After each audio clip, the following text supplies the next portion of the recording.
estarem percebendo, eu estou seguindo bem o programa de atividades das aulas teóricas. Tá? Já foi feita a apresentação do plano, a gente já passou o material introdutório, agora é esclarecer dúvidas, se vocês têm alguma, e disponibilizar o próximo ponto. E nesse ponto, como eu falei, tem exercícios para serem entregues na semana que vem. Exercícios esses que não estão previstos nessa pontuação. Não é uma lista de exercícios, são exercícios. Quem me enviar vai ganhar. Quem enviar o exercício dessa aula semana que vem recebe um ponto na média final. Até aqui tudo bem, gente? Alguma pergunta?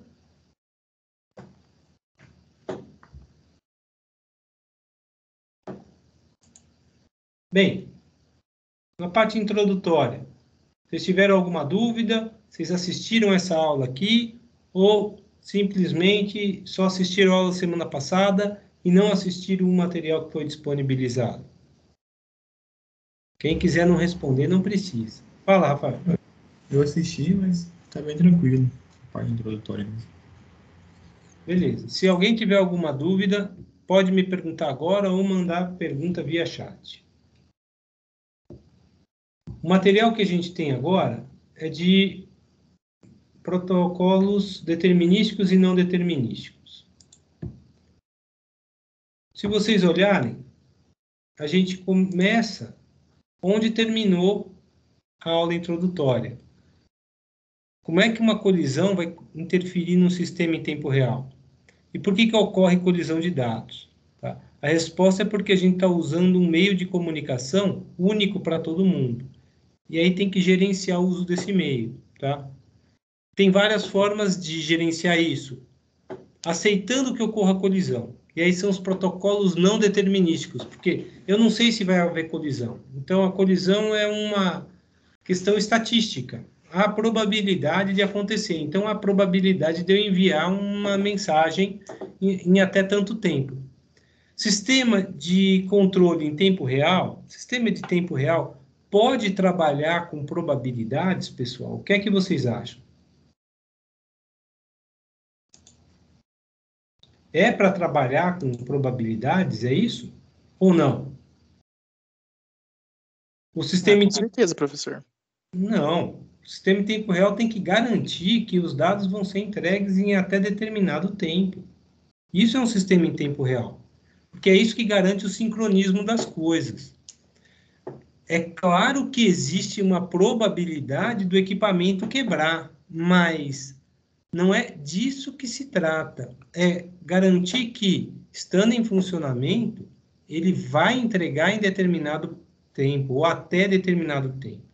Se eu lido com colisão, eu não garanto isso, porque eu posso entupir o meio de comunicação a ponto de não conseguir transmitir os dados nas N vezes, nas N tentativas que eu tento, e por fim eu acabo pura e simplesmente desistindo de enviar por timeout, sabe? Passou o tempo demais, passou... O timeout, na verdade, é justamente o tempo de envio máximo da informação. E aí, os protocolos determinísticos, que são os mais adequados ao sistema em tempo real, eles não aceitam que ocorra colisão. Isso pode acontecer criando uma hierarquia ou sem hierarquia. É sempre atribuindo uma prioridade. A prioridade é para quem vai acessar o meio. E aqui pergunta, como é que a colisão interfere no sistema em tempo real? É justamente isso. Se há colisão, eu não garanto o tempo máximo de envio da mensagem, como está aqui no M4, um deadline de 25 unidades de tempo. Se eu não garanto esses 25 unidades de tempo, o sistema não pode ser dito de tempo real. Vinícius, você entendeu? Entendi sim, professor. E aqui fala de como é que é a estrutura, as camadas de comunicação, e aí, a camada física tem um atraso. A camada de acesso ao meio também adiciona um atraso. A controle lógico de enlace também. A aplicação também. No final, o que a gente está fazendo com a troca de mensagens e esse deadline é o tempo que a aplicação demora para gerar, o tempo que demora para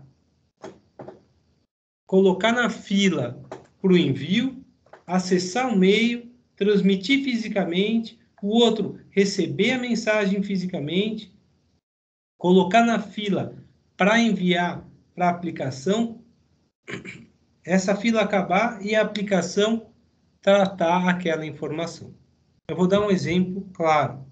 Uma coisa é eu colocar um encoder junto a um controlador, e esse controlador está controlando a posição do motor.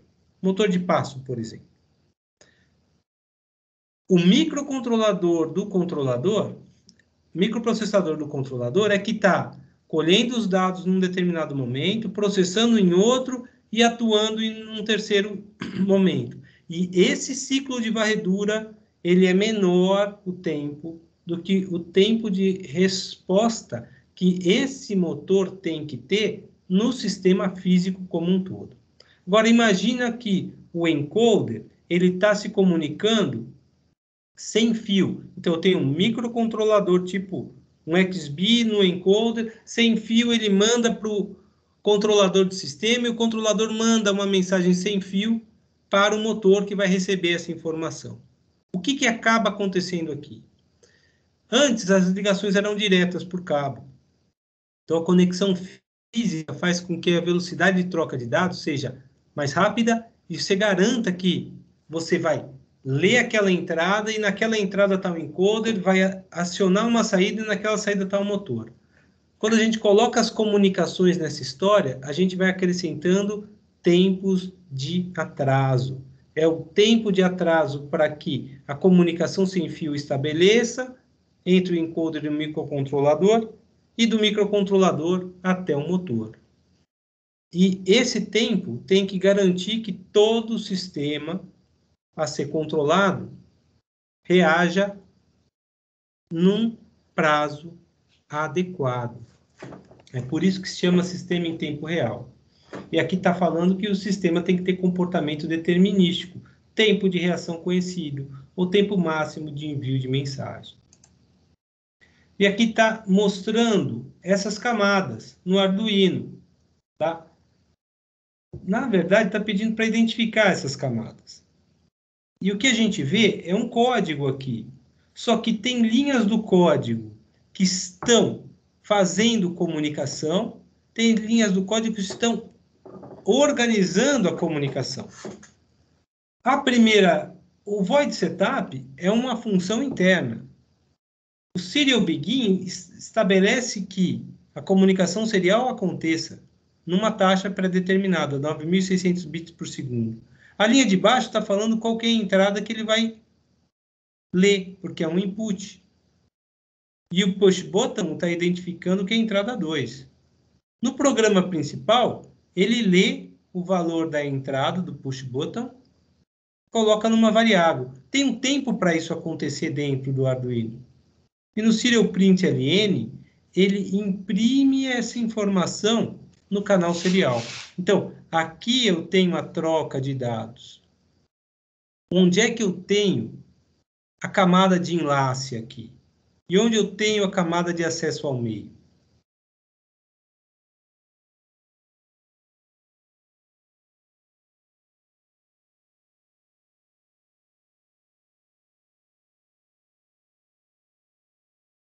A camada de enlace, gente, vai estar dentro desse serial print ln. É ela que vai estabelecer a conexão com o sistema. O acesso ao meio é quem vai mandar os dados pelo canal serial. Só que a gente também tem um outro acesso ao meio. Justamente aqui, ó, do botão com a porta 2. É uma entrada direta no sistema. Apertou o botão, ele vai saber que o botão foi acionado. A outra comunicação é pelo canal, é pela porta de comunicação serial, do tipo USB aqui. Então, esse código está no nível da aplicação, chamo a camada de acesso ao meio aqui. Esse serial println faz com que a camada de acesso ao meio estabeleça uma troca de mensagens via porta USB. Tá claro aqui, gente? Alguma pergunta? Bem, aqui tem os diversos tipos de alocação. Peço que vocês estudem isso aí. Tem protocolos determinísticos que garantam que o tempo máximo seja atendido e os não determinísticos, porque eles são não determináveis, tá? O primeiro protocolo desenvolvido foi o Aloha. Na aula gravada eu explico bem ele. Foi feito lá no Havaí. Peço para que vocês vejam ele lá. Depois surgiram os protocolos do tipo CSMA. São todos não determinísticos. CSMA significa acesso múltiplo por detecção de portadora. Tem o P persistente e o não persistente. Uma classe do P persistente é a probabilidade 100%. E as diferenças entre eles. Peço para assistir o vídeo e ler isso aqui depois. O que é mais utilizado é o CSMA-CD, que é o protocolo usado na internet. É o acesso múltiplo por detecção de portadora com detecção de colisão. Preste atenção, ele aceita a colisão, ele detecta a colisão e ele atua quando a colisão acontece.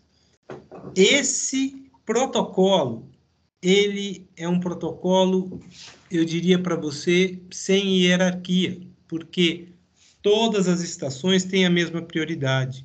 Qualquer uma pode acessar o meio. E se houver colisão, as estações detectam e param de transmitir a mensagem na hora. E aí tem todo um algoritmo para que ele possa transmitir novamente a mensagem e evite a colisão entre essas estações, tá? Então, a estação sabe se tem ou não colisão no meio, quantas colisões aconteceram, e quantas colisões podem acontecer quando ele tentar transmitir, e o tempo de espera em caso de colisão, tá? Só que ele é não determinístico. Quanto maior o tráfego de informação e o número de estações, a probabilidade de colisão aumenta exponencialmente. E essa é a lógica desse protocolo. Ele inicia, se a estação tiver enquanto a estação não estiver pronta, ele fica nesse laço. Quando ela estiver pronta, ela checa se tem alguma nova informação a ser enviada. Se tiver, ele zera o valor de NC e checa se o meio está livre. Se não tiver, significa que ele vai tentar transmitir uma mensagem que já foi transmitida alguma vez. Aqui, ele checa se o meio está livre. Enquanto o meio não estiver livre, ele fica nesse laço. Meio estando livre, ele transmite. No tempo pré-determinado para verificar se há colisão, ele checa. Se não houver colisão, ele volta para cá, significa que a mensagem foi transmitida. Se houver colisão, ele incrementa NC, aumenta o valor de um limite, por 2 elevado a NC menos 1, e espera um tempo aleatório entre 0 e esse limite. E aí o número de tentativas vai indicar o número máximo de NC que eu posso trabalhar. Quando uma estação começa a transmitir, o meio continua livre quando ela escuta. O pior momento é quando, dadas 2 estações, a estação B vai começar a transmitir pouco antes da mensagem da A chegar para ela perceber, porque tem que trafegar em todo o cabeamento. Quando B escuta a mensagem A, ele já transmitiu parte da mensagem. E isso aqui é detectado em 2 vezes o tempo de propagação no meio, no pior caso. Isso está explicado aqui. O tempo de propagação no meio é de A até B. Num tempo tal, que é o tempo de propagação no meio, menos um epsilon infinitesimal, B envia a mensagem. Tem colisão no momento do tempo de propagação do meio. Só que o A só percebe a colisão em 2 vezes o tempo de propagação no meio. E aqui está a equação de eficiência do CSMA-CD. E os gráficos de eficiência entre o Aloha, CSMA-P persistente, não persistente, e em função do número de tentativas de envio. E aqui é a probabilidade de envio. Dá para ver que o Aloha puro tem melhor resultado em metade de uma tentativa. Tem o slot da Aloha, chega a quase 40%. Bem melhor que o puro Aloha. E assim sucessivamente. Esses são os métodos não determinísticos que a gente vai ver. Dá para transformar um método não determinístico em determinístico. Isso a gente vai ver no finalzinho desses slides e também na aula que vem. Mas quando a gente vai determinar quanto tempo uma mensagem vai demorar para ser entregue, tem 2 formas da gente criar esse determinismo. Ou criando uma hierarquia. E aí é o primeiro, método de comando centralizado. Cria um mestre em cima de um grupo de escravos. Cria um árbitro de barramento, que é quem vai dizer quem vai usar o barramento agora.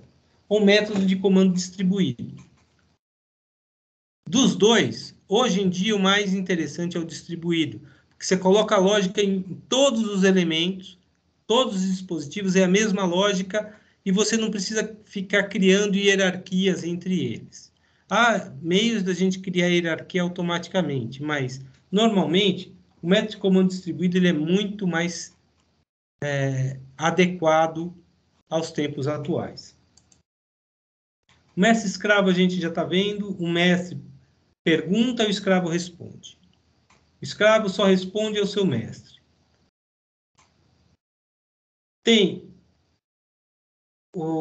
na prática, 2 formas de fazer isso, I2C e SPI. Eu estou mostrando o I2C. São 2 barramentos, um de clock e outro de dados, e todo mundo fica ligado no mesmo barramento, e é possível utilizar apenas 112 dispositivos no barramento I2C, mestres e escravos. Aqui está a ligação. Tem 2 tipos que a gente já viu, mestre escritor, escravo recebedor, e mestre leitor, escravo enviador. Tem esse exercício para fazer, para entregar na semana que vem. Monte um programa que o mestre solicita a ação de acionar cada porta de saída do escravo. Portas 3, 4, 5 e 6, são 4 portas. E o escravo informa ao mestre que a ação foi executada. Então, usa-se as 2 formas de comunicação. Escritor-recebedor e leitor-enviador. Só com a confirmação do escravo, o mestre solicita o acionamento da porta seguinte.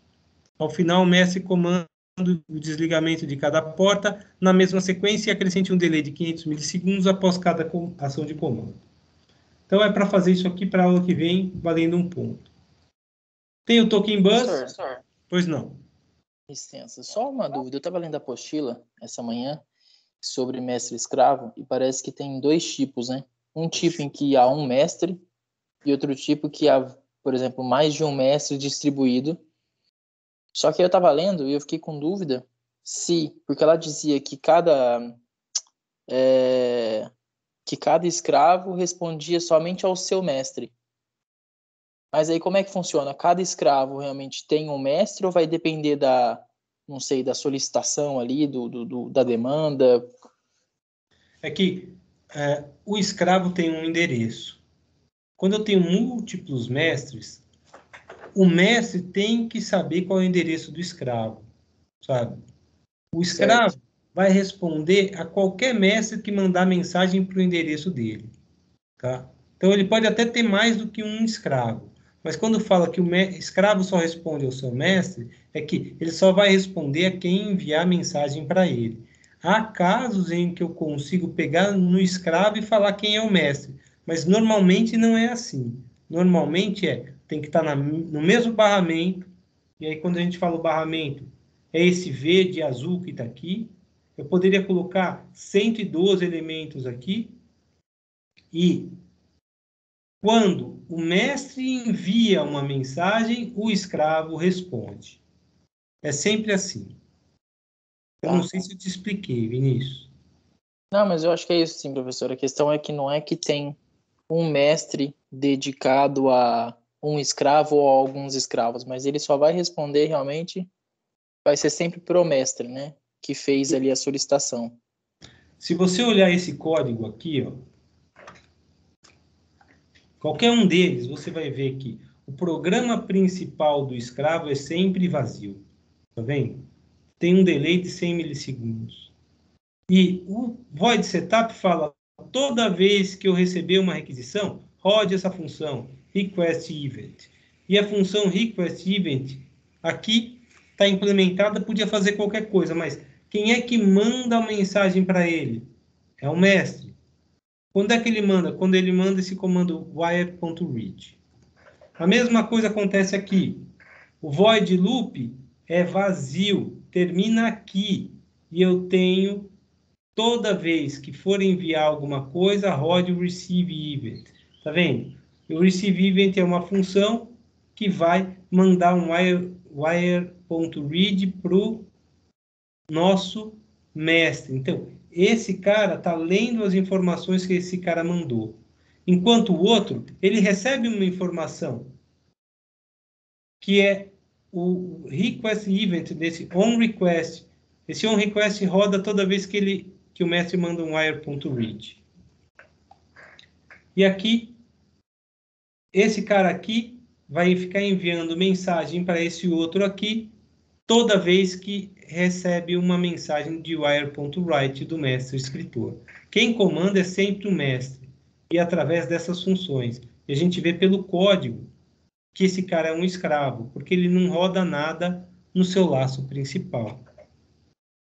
Não sei se ficou claro, Vinícius. Não, ficou sim, professor. Perfeito. Obrigado. Ok, então, gente, é para implementar esse exercício aqui, na aula que vem. Token Bus vocês podem ver na aula gravada. Dá para a gente montar uma rede em anel usando Arduinos e o canal serial RxTX. Por quê? Uma rede em anel, ela tem uma comunicação de entrada de um dispositivo ligado à saída de outro. E aquele que tem uma entrada ligada a uma saída vai ter uma saída ligada a outra entrada. E isso gera um anel. O token, na verdade, é quando o barramento está sem mensagem. É o vazio. E aqui tem um outro programa para vocês fazerem. Monte um programa que faça o Arduino se comunicar entre si via canal serial, simulando a comunicação token ring, sendo o token igual ao canal de recepção disponível. Gente, é usar o serial begin, e aí tem o serial.println e tem o serial.read. O serial.println envia a mensagem para o próximo. O serial.read recebe a mensagem do anterior.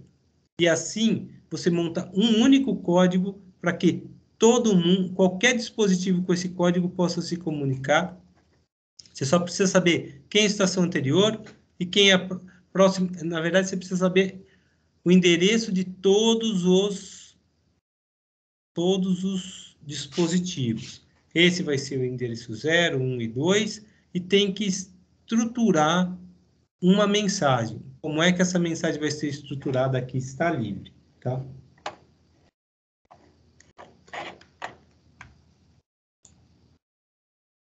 Um exemplo de comunicação serial está aqui, tá vendo? O serial begin está colocado aqui. String message está vazia. Se receber alguma coisa, armazena os dados em MSG e retransmite a mensagem. Tá vendo? Ele está recebendo a mensagem com o serial read e está transmitindo a mensagem. Só faltou processar. Mas é com esse tipo de código que a gente consegue montar uma comunicação serial entre dispositivos. Então, o mestre-escravo tem uma hierarquia. O token ring cria uma permissão, que é o fato do barramento estar vazio, para que a estação possa transmitir. Eu também posso dividir o tempo, é o TDMA. E aí, cada estação tem um momento do tempo para transmitir a mensagem, ele tem um tempo de guarda de espera no início, então fica vazio o canal de comunicação, tem a troca de dados que ele envia e outro tempo de guarda, a metade dele, no final, entre as estações. E aí a estação E1, E2, E3, E4 vão se alternando quem tem o direito de transmitir os dados. Tem protocolos determinísticos do tipo CSMA, um é cabeçalho forçante e outro é comprimento de preâmbulo. Peço para vocês assistirem isso no vídeo principal. Então, pessoal, esse material já está disponibilizado, tem o vídeo aqui colocado para vocês e tem 2 exercícios para vocês fazerem. Vou escrever aqui.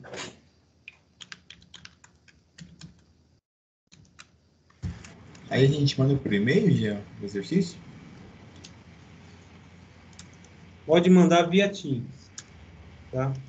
Pode colocar aqui dentro do canal protocolo determinísticos e não determinísticos. Ah, tá. Beleza.